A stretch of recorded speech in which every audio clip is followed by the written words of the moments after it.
Hey guys, it's your girl Chris, physiotherapist and dance fitness instructor. Today I'm going to be going into some questions and here's the first one.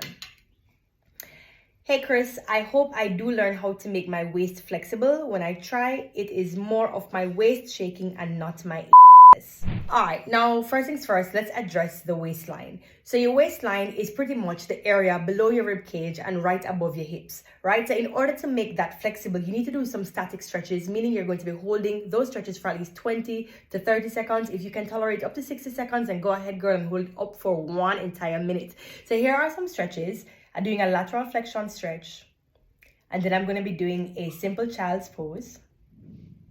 And then we're doing some counter rotation stretches. Do these every day, at least 3 times a week, and your waistline will be a little bit more flexible.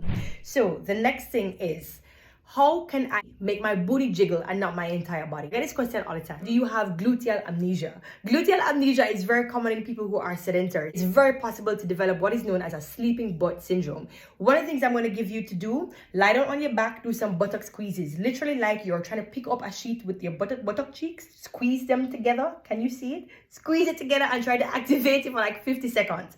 Do that every single day. The next one I'm going to give you is a bridge. Excellent for activating the glutes. What you want to be doing is waking up the glutes, because many of us will try to twerk, but we've never actually activated our glutes. So make sure you do these exercises. These prelim exercises will help you to find back those glutes and wake them up. Thank me later.